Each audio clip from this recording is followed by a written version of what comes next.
It's my pleasure now to kind of kick it off this afternoon with a really cool panel. As we do, as the LBMA's been doing a lot of work for a lot of years, marketing and advertising and, working with location technologies, obviously. But one of the topics that's been coming up more and more, especially in the last year, I would say, we're getting a lot of inquiries about is what's the role that blockchain plays in location? What's that intersection look like? Retailers are asking about it; they don't understand it, and I think there's just a lot of opportunity around it. So we've decided for this year, for this conference, to put a whole panel together on this. We've got some experts here from all over the place. I'll let Gary introduce his panel. And by the way, this is Gary Schwartz. He's a longtime LBMA guy. He's actually one of our on our advisory board, our global advisory board, and a fellow Torontonian. So I'll let you go from there. This is going to be an amazing panel. But what's going to make it amazing is we're going to riff, but you guys have to interrupt, right? There's no point in saying, hey, that was fun, but I kind of still don't know how blockchain relates to my business, right? So interrupt, throw tomatoes, just get involved, okay? So we got an amazing panel because they reflect different pieces of the ecosystem, right? So I'm gonna let them sort of just give the one-liner introduction so you sort of know how they fit in, but then we're gonna plow into some really fun stuff, right? So I'm gonna start with Linda. Linda is my umbrella resource, right? So you understand blockchain sort of globally, and maybe just introduce a little bit about what you do. I'm Linda Goetze, and I'm the president of the BlockChain Chamber of Commerce. I'm an early adopter of Bitcoin. I've owned it for a little over 6 years and believe that blockchain is going to play a huge role in the future of how our world works. Right, and we're going to touch on Bitcoin, but then we're going to leave it way behind because we're going to just show what that whole use case can do to help us in retail and consumer engagement. So, Jared, tell me a little bit about what you guys do. Sure. So I'm from Renaissance Labs, which is a consulting and development firm based out of actually ATV right up here. And I have kind of a financial background, and I've kind of come in through running the Georgia Tech Blockchain Club to now work for Renaissance Labs. Great. And so Jared will be able to give us some sort of use cases, some tangible things about how blockchain is actually being implemented. And then Steve, another tangible example of how blockchain is being used. Yeah, so my name is Steve Hart. I represent Geon.network. My history, to go back a little bit, is my experience within the retail industry, specifically within market research, market intelligence. Right now with the Geon.network app, it's basically bridging the consumer and the retailer with blockchain technology, which we'll go more into shortly. Great, and Carl, you're my on the ground guy who's now aspiring to incorporate blockchain into incumbent business, right? That's right. So I'm with Checkpoint Systems. I head up our RFID business globally, and I come at this from the perspective of the retailers and the brand owners who are looking at how do I, now that I'm digitally enabling the items, what do I do with that? And does it make sense to use blockchain? What, in what ways? And how do I enable that?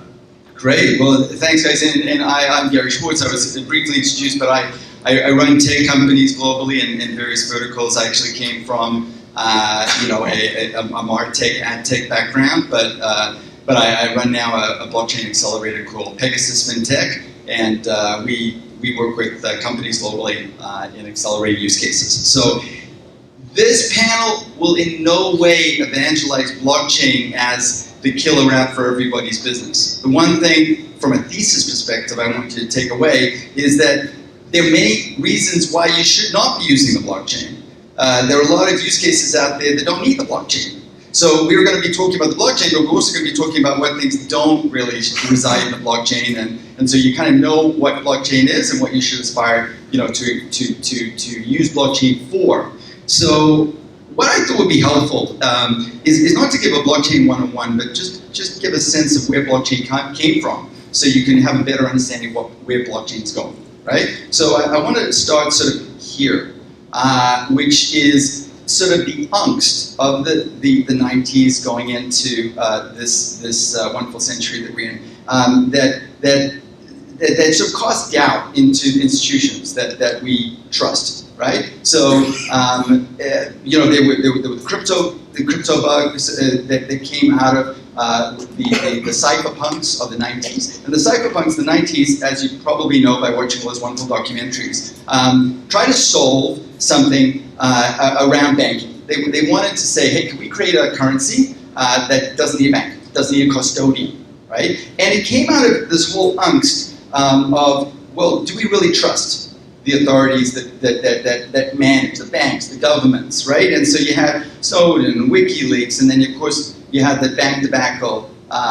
where everybody said, well, maybe this isn't as, you know, immutable and sacrosanct as I once thought, right? And then, you know, you have cost doubt onto our data and you know, whether that data is held by folk that we want to trust long term, and all the fraud attacks we've had, and then more recently, as you know, everything about our personal data is sort of being thrown into question. So with that, what I'd like to start with is, Linda, could you explain what those you know, cypherpunks were trying to do? What was the problem they were trying to solve that ended up being the Satoshi sort of blockchain that we have today?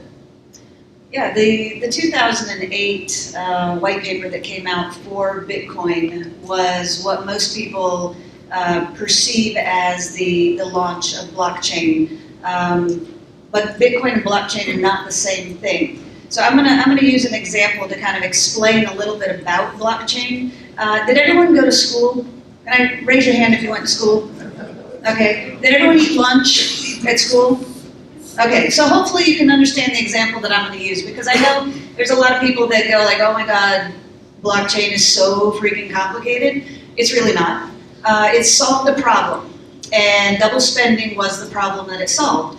You had to trust that the apple that you were being given, this digital apple instead of this physical apple that you might have, you know, swapped with a friend at the school lunch table, this digital apple needed to be verified who truly owned it. And just think about the lunch table. If your buddy gave you an apple and then someone else claimed that they had been given that apple and it was truly their apple, who did you go to say, no, it was really your apple that you had been given it? Who was it? My mom. Your buddies around the table, right? You saw him give me that apple, right? You saw him give me that apple. And then the teacher comes over because that other kid's going, no, it's my apple. Right? And then what does the teacher do? The teacher asks the kids around the table, okay, who was given this apple, right? So this is what happens with the consensus that's formed with blockchain. This is the creation of the block. That teacher coming over and validating who was actually given the apple is like the block being created. And then blocks are formed on top of blocks, and those continue to give more and more solidity to the information that you're the one that was given the apple. Okay, so let's just for folk who aren't in the business of selling apples, and maybe some of the folk are, but let's take this to sort of a more tangible level. So I have $10, right? And I have $10, and I have $10. And everybody's watching me. I've got $10, and at a certain point, I'm going to give the $10 to you. And look at this. Watch this. I don't have $10, and Linda has $10. That's physical currency. If that was digital currency, do I have to give it yeah, back? right now. And if this was digital, then I could send it to Linda. But then I theoretically, because the digital, could keep $10, and Linda could have $10. So what do I do when I don't want that to happen? Well, I use a bank, right? Some trusted custodian who says, I got the digital bucks, and basically, as you know, 80% of our currency is digital, right? It's only a few, like 20%, and probably getting diminishes by the year, is actual physical. So the bank holds that $10 and then passes it on to Linda and sends me some notification, or maybe I can see it in my bank records, in my centralized ledger, that money moved over and everything's good. So what the cypherpunks did, right, is with apples and with digital currency, is they solved this idea of taking the bank out of the equation, right? And those are the guys in the at recess who are validating the apple, right? Right. Absolutely. Good. And they're doing it through, mining, consensus, and proof of stake and proof of work. So here we go. So this is a representation of Bitcoin, but Bitcoin is a digital currency. It's only swapped using strings of letters and numbers. But those letters and numbers verify that you are the holder of the Bitcoin that is represented on the blockchain. So your wallet holds that key, that private key that validates your ownership of that Apple or those digital Bitcoin.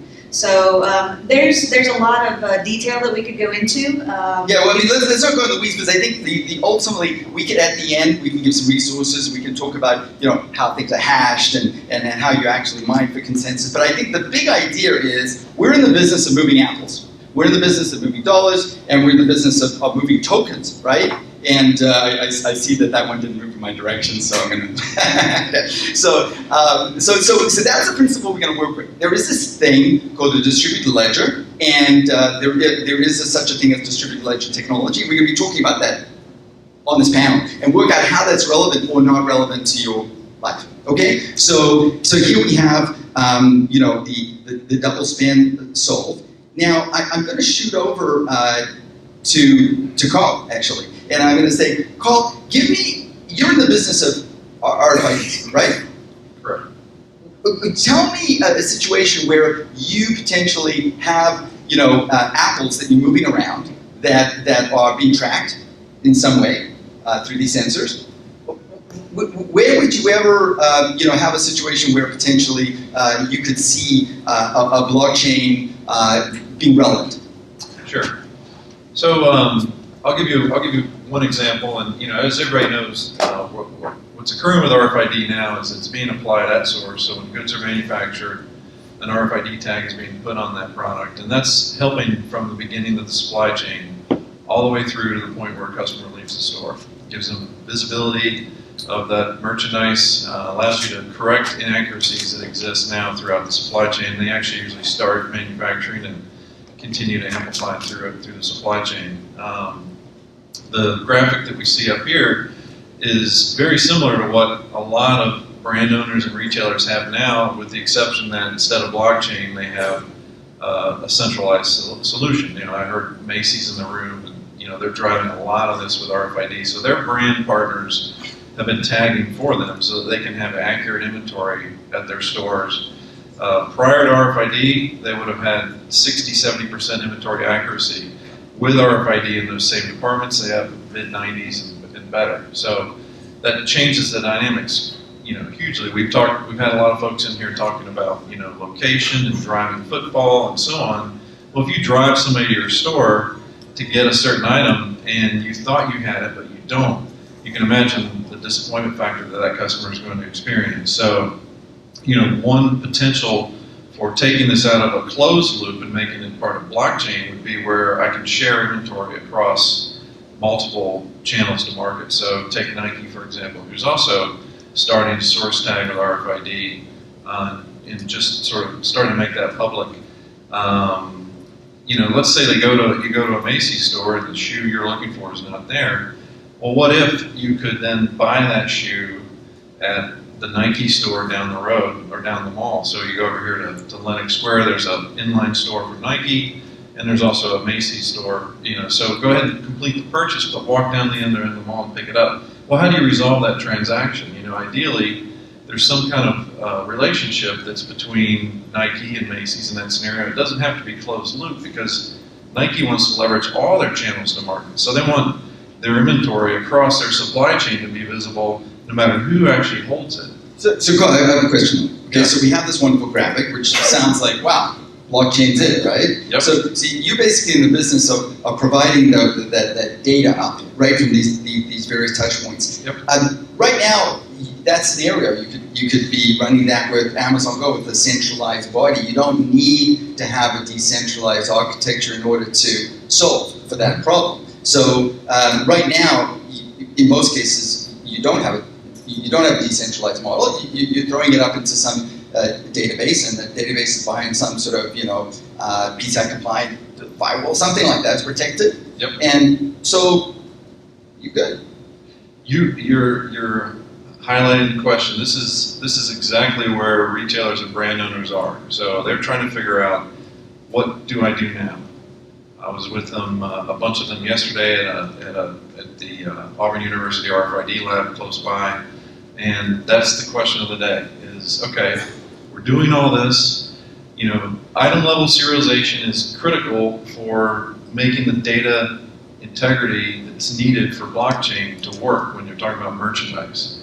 So a great way to use this is to use RFID as the system. So you've got EPCs, which could be used on, you know, they could be optically readed or anything you want, but RFID is unique in that I can read it at high speeds, I don't have to see it.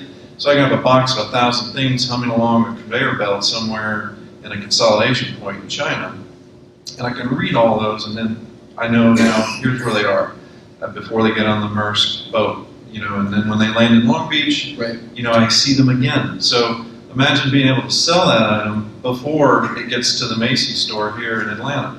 I can promise it. You know, I can say, I know based on my logistics when it'll be here. So is the scenario where you may need blockchain, we can go into this a little bit deeper, Yep. is when you have multiple parties who don't necessarily trust each other or need to trust each other, and you want to make it more seamless as opposed to a centralized entity like Amazon that can control things in a vertically integrated way. So you have a horizontal structure, a little bit like something like this, where you have different parties that Yep. don't necessarily work with each other.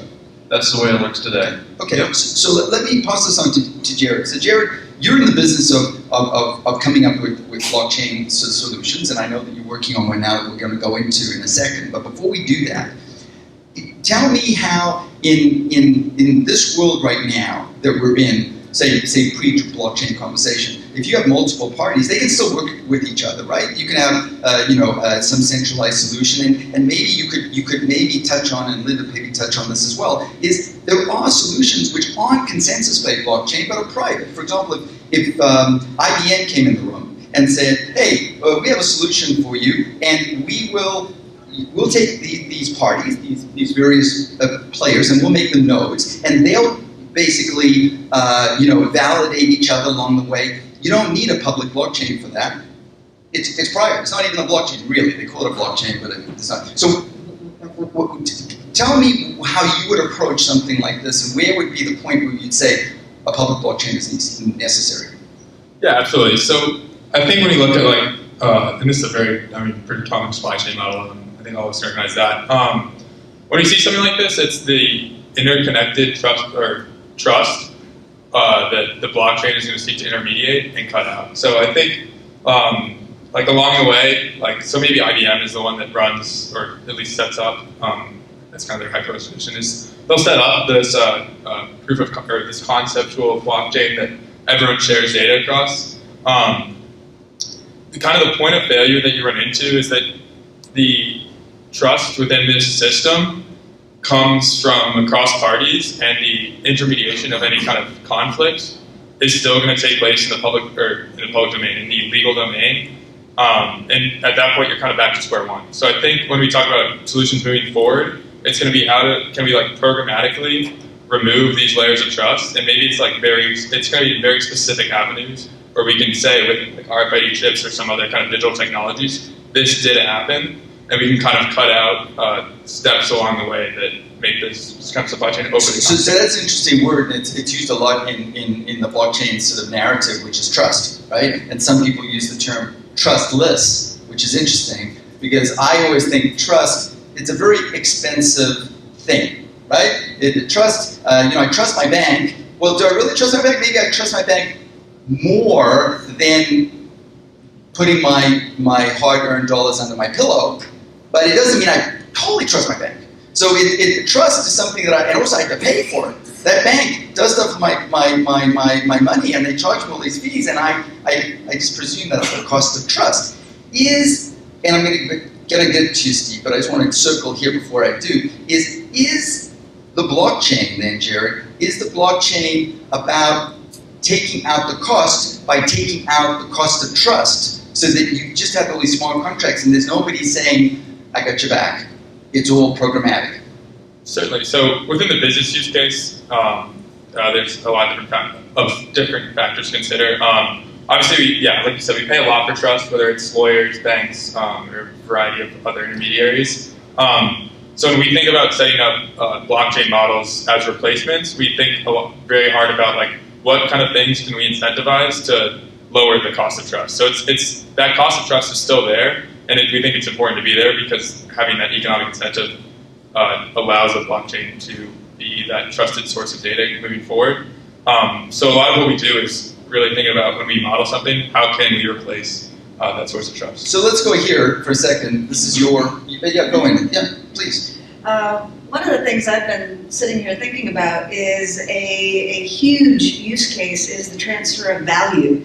And when you have something that is an RFID chip, locational device connection, and I know that when it hits this point and gets scanned, then payment is supposed to go out. If that payment is on the blockchain, and IBM has been using Stellar Lumen as one of their main payment blockchain options, you can actually have within 10 seconds an automated payment to the supplier as soon as receipt is verified, right? So I don't need to do anything other than trust that the data, the scanning of those chips coming through the location they were supposed to come through, validates that this payment is going out.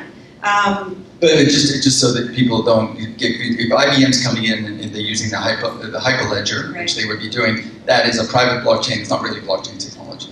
There's no consensus. But they are using the Stellar Lumen as a blockchain solution for rapid payments. Got it. So you have that interconnectability. Absolutely. Got it. So one of the things that I believe to be true is that blockchain is not the solution to everything. There's not every use case needing blockchain, right? But connecting the RFIDs, the locational verification, the AI, and the transfer of value through blockchain, it's creating an ecosystem that's going to change the way our world works. So hold that thought because we're going to get to that whole sort of the fourth industrial revolution ecosystem in a second. But Jared, just walk me through what you're doing now with the airport here and with Renaissance Labs. Just walk me through that. Yeah, absolutely. So this is a program that we're working on with Hartsfield Jackson right now. One thing we tend to do is kind of help companies kind of dip their toes in the water and roll out these kind of pilot programs. So the program right here, we have embedded QR codes on like landmarks in and around the airport, and when hopefully we're trying to drive foot traffic and especially social media engagement with these images, people taking pictures around them, and bring them to integrate with the app. From there, we have non-fungible tokens, which are the definition, or fungibility is just the ability to transfer and have it be the same. So when I give $1 to Linda, that dollar is equally good when he gets non-fungible. For example, Bitcoin would be interchangeable. If I have Bitcoin, I give it to you. You have Bitcoin, we could switch over. We still would have the same value. So a non-fungible token, a good example is like a Pokemon card.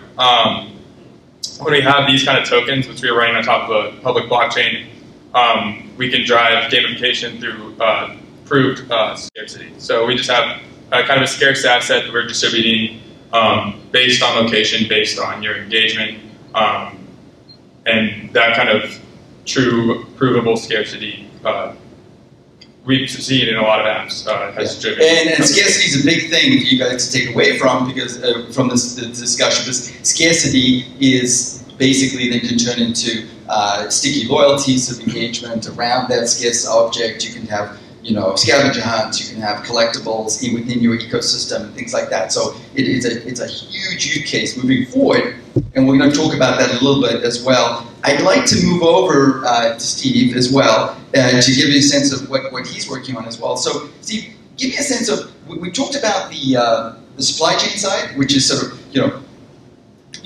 moving that product through seamlessly through all the stakeholders. We also have the other side, which is the consumer part of the purchase and how they journey through this. What do you guys do at Geon? So as previously mentioned, what we've actually developed our application, it's bridging the consumers directly with retailers or directly with individual companies.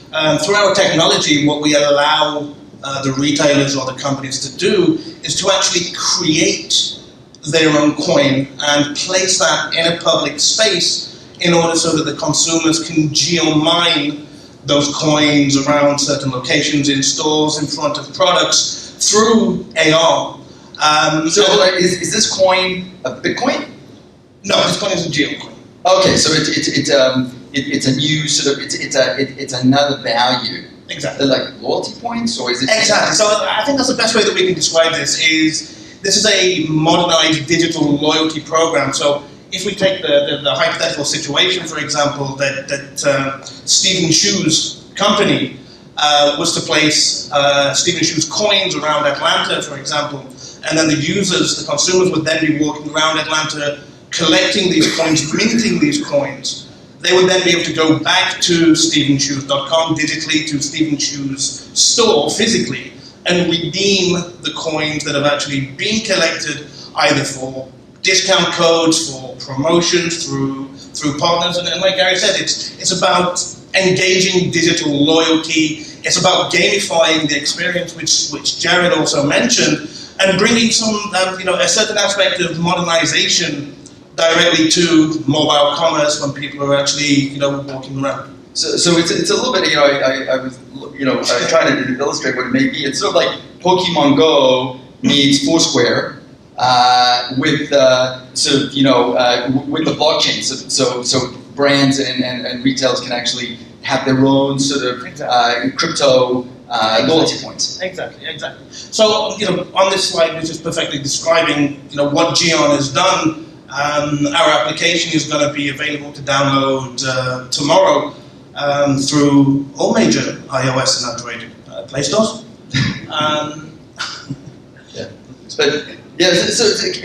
So finally, why don't you just give an example of? I know you said the Stephen Shoes thing, but what kind of folk are then using this to, and how is that driving their objectives, footfall and partner purchase and conversion, like? So it's all about consumer incentivization, if we can put it that way. If I can give a use case on what we're working on right now, and if we can move over into the sports world. So, for example, right now we're in deep discussions with football teams. Soccer teams. I need to remember where I am. With soccer teams. And basically what we're doing with them is that they have an entire ecosystem within their fan base. When we're talking about tickets, when we're talking about merchandise. In the UK, football teams play their home stadium once every 2 weeks. Every second week, they play in an opposing stadium. So, for example, the football teams that we're going to be working with, by placing their own branded coins in and around their stadium, on home games around the city, on away games, placing these coins on the road from London to Manchester, it's basically incentivizing their fan base to actually go to away games, because they're essentially going to be rewarded for doing that. And when they've geomined their coins, their own coins, they can take the coins back directly to the football club, to the stadium, and mint them for rewards.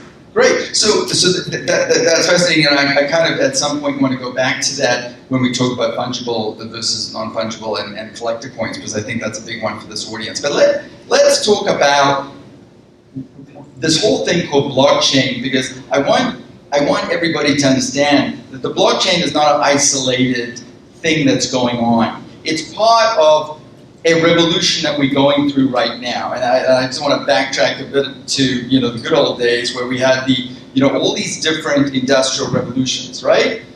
We've had industrial revolutions through the ages that did different things to optimize, automate, create fluidity, right, all the way through to the computer and the advent of what we now have as this sort of, all these digital assets that we're playing with big data. So what we're going through now, is it blockchain's a big word, but AI is a big word, big data is a big word, IoT is another one. Are those all sort of coalescing into becoming one big revolution? Like, is that sort of what we're going through here? Because I would hazard to guess that blockchain in and of itself, this ledger, means nothing if you don't have the sensor data, if you don't have the ability to analyze that through ML. tell me a little bit, maybe Carl, you can speak to this, about how you see this all coming together. You're one of those pillars, right? Right, so we're a component of this. I mean, Yeah. You hear digital transformation referred to a lot, so I think that's a good way to encompass that fourth revolution there. And what I'm looking at is connecting those at an item level. So the IoT side of this drives the quality of that data that you're going to use AI and you're going to use these other platforms, blockchain, and so on to leverage. So you need, it's part of the equation. So. Right, and so we call that, the fourth industrial revolution, which is, welcome to the fourth industrial revolution, guys. So this distributed ledger is only a piece of the equation, and so but it's a very powerful piece of the equation. And I kind of just wanted to show you this kind of fun bubble chart that I put together, which sort of maybe walks you through some of these ideas, and you can follow along because you've gone through all these stages, right? Remember, interface logic and data. Remember when you had desktop programs and databases, right? And then you had laptops, you had portability, you had laptops, websites, and servers. And then, bam, the mobile revolution. And then you had mobile, apps, cloud. Well, we're in this new age of interactivity where all the discussions that we've had in this room today, over the day, have been about getting sensor data, intelligently mining that sensor data, and then doing something with it that's a trustless and more fluid and transparent and optimized. So this paradigm shift that we're going through is this fourth industrial revolution. It's pretty damn exciting if you nail it, right? And so that wasn't a question, but I figured I'd just have fun. Here's my question. So, if you're in the fourth industrial revolution, I'm a consumer, I'm giving out my data, GDPR just happened, I got unks all over me, I don't, where is this data going, how am I going to control it? Tell me, I've got all this data, right? My passport that I used to come down with the Toronto crew to this conference, my diploma, I have, proof that I actually can swim. I even have a golf license that I actually made up because I don't play golf. But the point is, can you swim? I can swim, but the paddy license is real, but the golf license is contrived. So, and all these numbers have been absolutely changed, so don't take any notes. But the point is, all this data now is essential for making decisions, whether that be KYC, AML, whether it be, my payment data, with all these important things, and all these companies are cropping up to manage that. Is that, Linda, a fundamental pillar of how we manage things moving forward? I mean, how do we deal with this whole idea of, the digital twin? The whole world's turning into this digital twin with the fourth industrial revolution. How do I protect my data in this? Well, having ownership of your data and not having Facebook own it or Google own it. I don't know how much you guys have enjoyed the last few months in regard to what's come out, and it's definitely something that we have to take seriously. And there have been big organizations that have been making obscene amounts of money using our data. And one of the things that blockchain can give us is the ability to actually manage our data and to benefit from it if we permission others to utilize it. So that transition, and you saw 6, 7 organizations up there, and that's just the tip of the iceberg. There's people creating solutions around this problem all over the world, and it's just a matter to see which does it best. So it's sort of like those apples, right? Because essentially, I may be moving, a Bitcoin around, I may be moving an apple around. Essentially, from a brand's perspective, there's some sort of data which is demographically based or it's location based. There's something that says, here's some value, and I have a sovereign wallet. I can use the blockchain to manage that business logic. I can use smart contracts to say, well, if you want to use my data, for the Harley-Davidson, scenario, well then I am the custodian of that. There's no middleman. There's no bank. I'm a custodian and I want to get compensated. So that whole scenario of taking out the advertising agency or taking out the middle arbitrator of that, so I get direct payment for my data is another scenario, right? Yeah. Huge aspect of it. Yeah. So, so on the digital twin idea, any sort of insights before I move on how that data is going to be sort of used moving forward, Jared, Steve, Paul? Well, one thing I would point out is that when we're talking about commerce here, the digital twin can also be a fake twin. So, what we're doing also can drive authenticity, right? Brand protection and consumer protection. So, you get what you expect to get, not some fake or something like that. Exactly, because if you have a sovereign wallet that's been verified through some KYC process, and then you're adding in health records and you're adding in all this, then it becomes immutable and trustless, because you don't have to worry about going to somebody and saying, is this good to go? Because it's built into the system, right? Programmatically. I wanted to just touch on, how are we doing for time? When does this finish? On the hour? Yeah, so you guys, I haven't seen any waving hands, so I'm just going on until you guys wave and ask questions. But I wanted to also touch on, standards that are coming out, right? So you have Versus, which is a company that's putting together a digital twin strategy globally.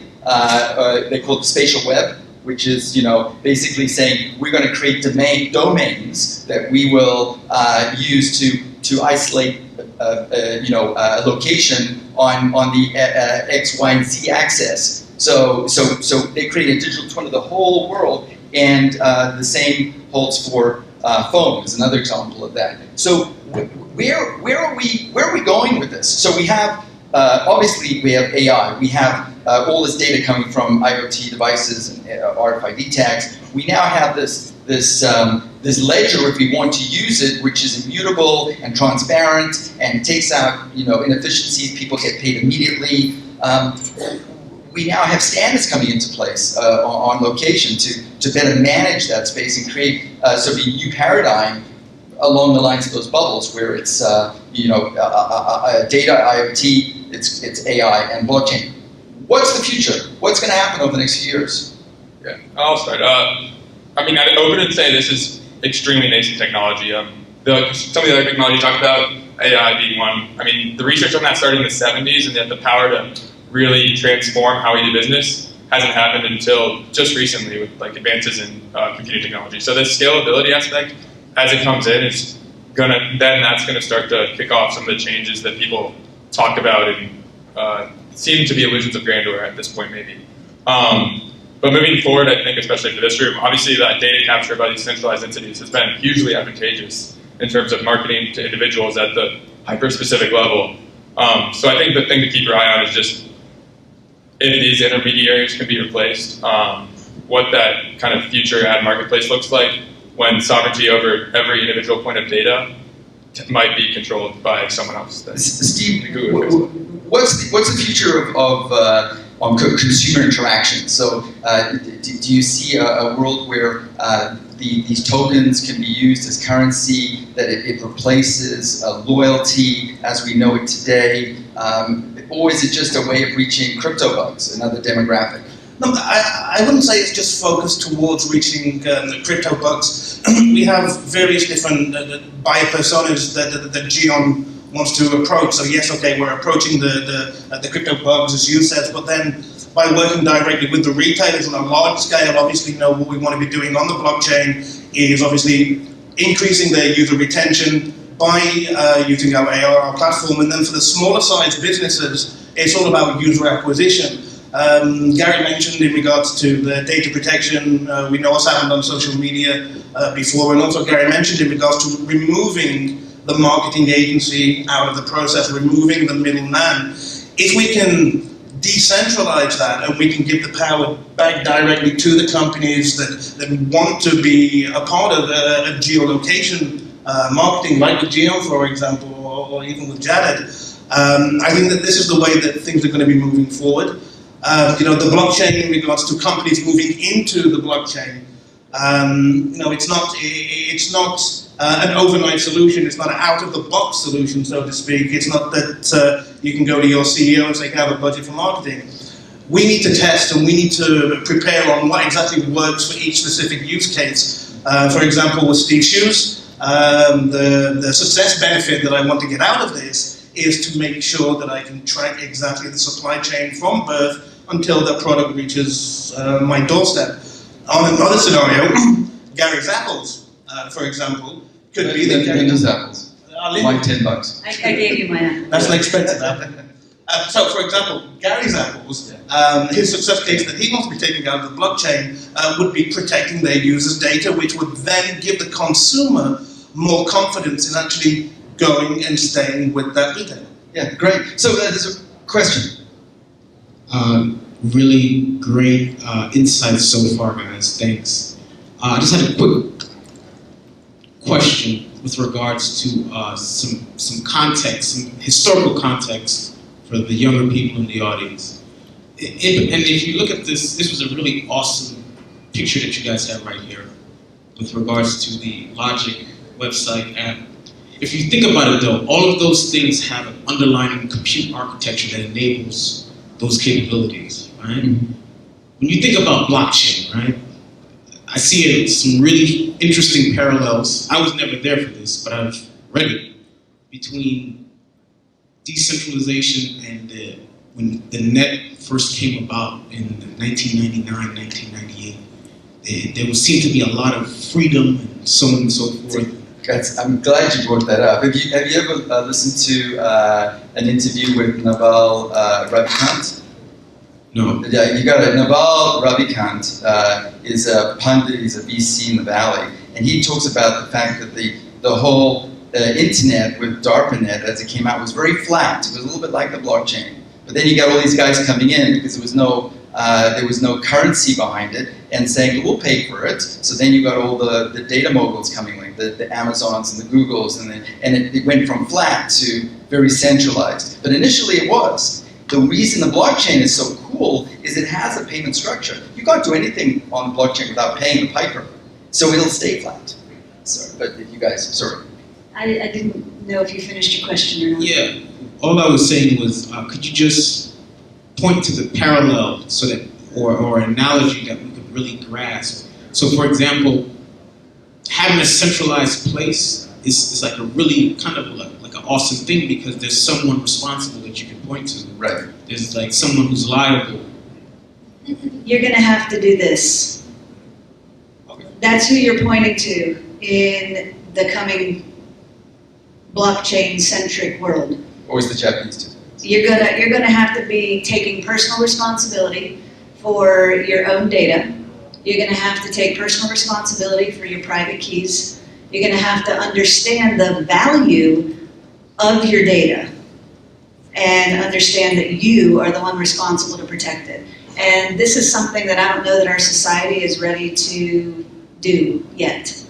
And it's kind of a big concept to grasp because we've been very happy to throw responsibility onto the shoulders of the banks or onto the shoulders of the big advertiser, multinational. Or the governments, for that matter. Yeah, right? But yes, personal responsibility is, I would say, the cornerstone of blockchain.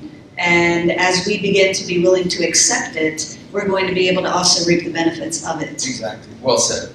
Sorry, it's a question. Yes, I have a question regarding the use case of the loyalty points. So, as you issue loyalty points or as your consumer is geo-mining these tokens, as you said, how can the retailer then manage those tokens as they deprecate? So if you have a program which the loyalty points are set to expire in 12 months, how then does the retailer manage that if the ownership of that token has been already given? How do you take back that apple and say the apple's bad, you cannot eat it?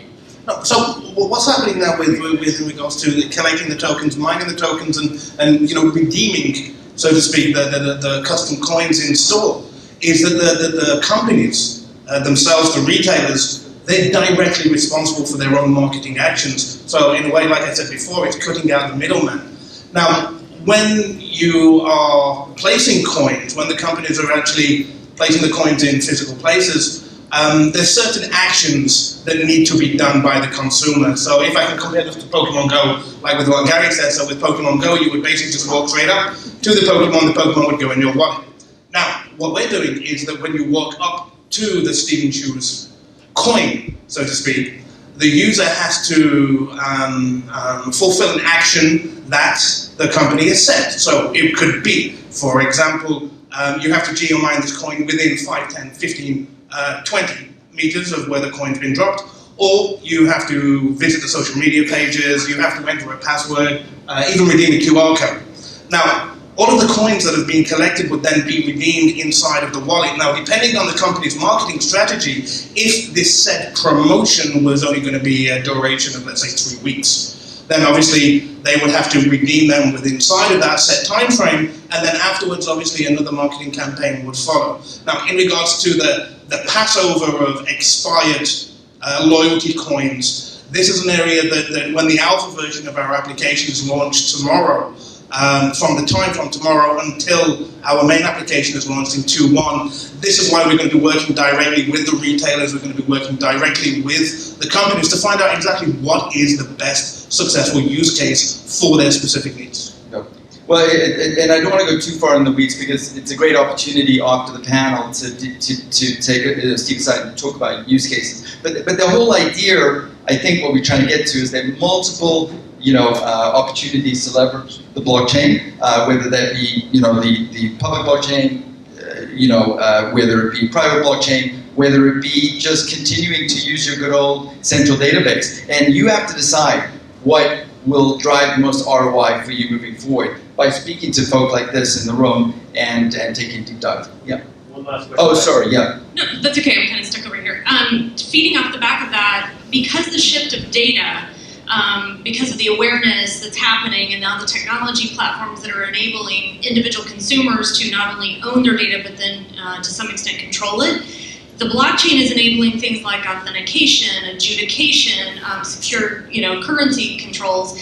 What platforms are you seeing, or where are some of the leaders that are starting to emerge in giving individual consumers leverage when it comes to their brands that they interact with, and the ability to essentially leverage their own data for maybe better or enhanced experiences, or maybe they're more valuable to a brand because they're a heavy user or they're a VIP to a luxury brand, but now because they have control over their data, and because of all the reasons that we said with blockchain, we can not only authenticate that, but do a direct one-to-one reward or engagement with them, specifically if it would be location-based. Right. Any leader in that space? It's like was said earlier, it's a nascent space. This is emerging. I do know of an organization called NASGO, N-A-S-G-O, that's having a launch on the 27th, and they're going to be putting out a platform that has side chains and white labeling tokens on those side chains that will then allow you to be part of an ecosystem where those coins can be traded with other members of that ecosystem. That's just another example of an option that is coming to the table. But these solutions are being developed right now, are being tested right now, and just keeping that growing awareness that these things are going on, that maybe dipping your toe in. I know the NASGO platform is a very inexpensive way to enter that. I just want to throw out... Akili is another one, which is a specific sovereign wallet for advertising. There are tons that came out of GDPR, so I could give you a whole list of those. I think the idea is that a lot of those have done in partnership with Unilever and P&G, where they are coming in and saying, we're going to create a sovereign wallet that we can access through markers as opposed to, so that those people can be compensated directly. And there are lots of those that are coming out, and I'm happy to share those with you. But look, it's a whole paradigm shift, right? So there is no one market leader here, and it's going to be exciting. But ultimately, this is the direction it's going. It's this or this. Yeah. Sorry, I know we sort of have to wrap up, right? So yeah, I know you want to say companies something. like ADEX, Brave Attention Token, and a couple other ones that are kind of creating that very early stage marketplace. In the same way that, like, when you guys buy Google Ads, it's an individual auction process in every single ad. they're setting up those through an intermediated third party. So there is a few kind of chains that are working towards that goal, but I don't think they're in full scale rollout except for Brave, but they have kind of a payment method where you are kind of donating towards the kind of brand you like. So it's not there yet. Well, I mean, and we're always here as a resource to jump into and talk about these things in greater detail. But I think this was a really great panel. You guys did an amazing job. Thank you so much, and thank you, you guys. I hope you follow up and we advance this over the next for the next event. We'll go deeper. Yeah, I'd love to give access to a free app for those of you who are wanting to dig deeper and understand blockchain better. It's called Cryptopedia. And you can go on Apple and download it. I don't believe it's available yet. Brandon, do you know when it's going to be available on any other platforms? Excuse me?